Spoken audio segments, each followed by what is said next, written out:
let's get ready to talk some football because that time of year is closely approaching and to be here before you know it. So we're bringing our guy, NBC Sports EDGE, now a made man, Lawrence Jackson. What's going on with you, sir? What's good, fellas? What's going on, man? And like you say, man, it's that time to start talking football, the sport we all love. Yeah, no doubt about it. Definitely the sport we all love. Lawrence, me and you have been talking already with some of this stuff. So some of these things are going to be things that we disagree with. So we've had these conversations already. We want to bring them out to the mainstream. But let's start off by talking about the Offensive Rookie of the Year award.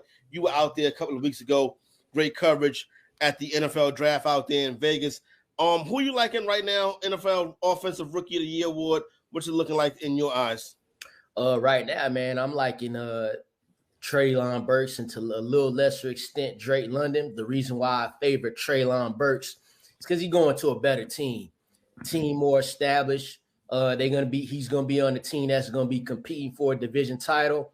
Won't be the case for Atlanta, Tom Brady, that guy. Yeah, so Treylon Burks immediately fills the role that AJ Brown had when he was with the Titans. AJ Brown did have success as a rookie as well. Now he's shipped off to the Eagles. Treylon Burks, everybody talking about how he retired at that rookie minicamp. Don't worry about that. He's going to be ready to go. You're not worried about Tannehill? What's up? You're not worried about Tannehill? See, this is the thing.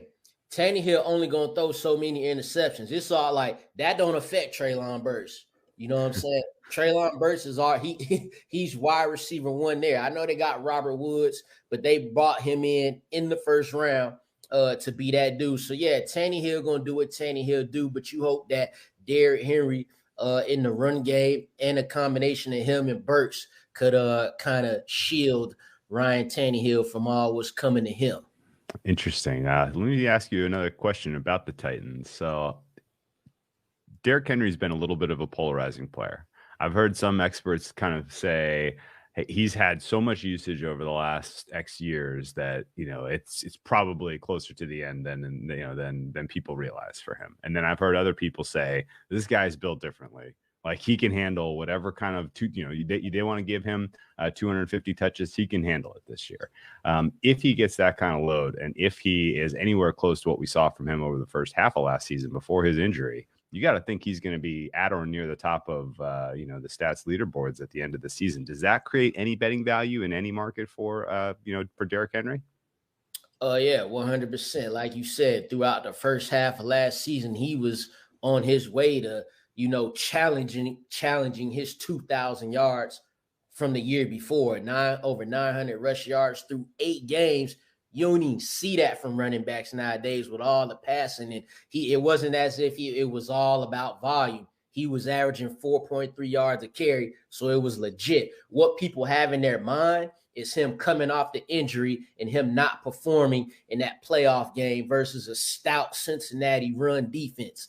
That's what people have on their mind because it's the last time they saw him. But there was obviously, in that particular game, there was no pressure put on the defense from the passing game, going back to Ryan Tannehill, 3 interceptions. So they was loading the box up on Derrick Henry, knowing they didn't have to worry about the pass. But if you look at what he did in his most recent season, you could see he still got it. And age 28 ain't age 38. So I feel good about it. Lawrence, we haven't had I don't know if this is since let's just say we're going into the 2022 league year. I don't think we have anything of you on camera professing your love for Lamar Jackson. So as I set up the MVP question, maybe this is the first time we get to see you share your love for Lamar Jackson this year. With that being said, do you think Lamar's an MVP candidate? And here's my main thing with Lamar Jackson. I love Lamar Jackson. I like the players in the MVP market that have won the award before. I think it's important in that market. With that being said, do you think it's time to start to put him under center?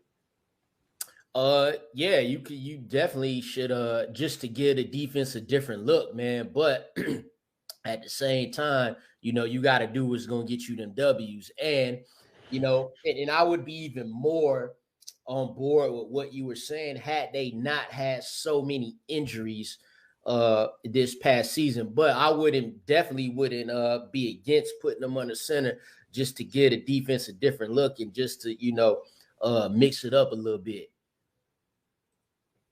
No, that's a fair point. And honestly, Greg Roman's offense, like, it could use a little bit of spice. It could use a little bit of a different look, because it does feel like, it does feel like people, at least the defenses around the NFL, have adjusted a little bit to what was so effective in 2019. So I'm huge Lamar Jackson fan as well. I really hope that they give him some new wrinkles, because realistically, he's the most dynamic football player in the NFL. Period. Sure. And he has the ball in his hands on every single snap.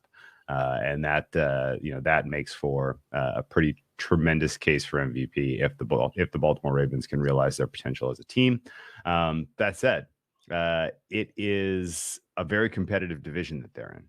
Bengals are the reigning champions. Bengals got a much tougher schedule, though. Similarly, the AFC overall is just chock full of contenders that we know about, as well as teams that are on the come up with some of the acquisitions they made this offseason. Is there an over and an under win total that you can kind of point to in the win total markets that you think has especially good value at this moment? Yeah, I mean, let's stay right in the AFC North, and I'll go right back to the team you just mentioned, the Bengals at 9.5. I'm gonna go with the under on that. First off, basing it on the division that they in. If Watson play, which it looked like he is going to, that makes it even tougher. The Bengals won 10 games this year, right? 10-7. So some of them losses include like the Jets, maybe that was the Titans. Anywho, they won 10 games last season, right? Now they're in a tougher division now, right? Outside of that division, they will face the Cowboys, the Bills, the Bucks, the Saints, who are going to be a little better this year, and the Chiefs. So, it's not like they got some cupcake schedule outside of the AFC North, so they're going to be up against it. In fact, you might not even see that. You might not see them in the playoffs with that schedule, to be honest. So I'm going under 9.5 for the Cincinnati Bengals. And so let's talk about the AFC. Let's keep it in the AFC, because me and you've had conversations about the AFC and who is going to be some of these AFC teams to make the playoffs. We disagree vehemently on the Miami Dolphins, and I started their quarterback position. I don't think Tua is the guy. I understand they brought in Tyreek Hill, but can you get the ball to Tyreek Hill is going to be the number one question. But you like the Miami Dolphins to go over their win total. I like the Miami Dolphins to be like underneath the Patriots in the AFC East. Yeah, so the first point is we don't disagree. It's just that you're going to be wrong right here. That first thing. Look at this, right? We got the Dolphins at 8.5. I'm smashing that over like last week. As soon as the schedule come out, I'm hitting that over. They've won more games than that in each of the past 2 seasons, right? With a worse team and a coach that don't even like Tua, the quarterback that you, Corey, don't like, right? Now, I just talked about the Bengals schedule outside of their division, right? The Dolphins have got in their division the Patriots, who that'll be a nice little matchup, but they swept them last year. Corey, you don't like to talk about that, huh? They get the Jets in there, right? Then you got outside of division, you got like some so-so games with the Vikings, the Niners, Chargers, and the Ravens, who they beat last season, right? Then they get the Bears, the Texans, and the Lions. So a whole lot of winnable games outside of the division. Then you add in the Jets 2 times. I love this. I love Tua. He going to get Tyreek the ball. You watch. I don't care if it's a 2-yard screen and he take it 70 to the house and it's going to count as a long touchdown. And he's going to be running a lot, because I've seen Tua throw. Nobody throws the ball to the flat better than Tua. So I think that's one thing that he's going to have to get a lot of yards after the catch if he plans on having a big season. But you mentioned when you talk about the Dolphins, first-year head coach, that's no concern of yours. Well, it's always going to be a slight concern with any coach coming in, but the coach that's coming in is the best run game coordinator that's in the business.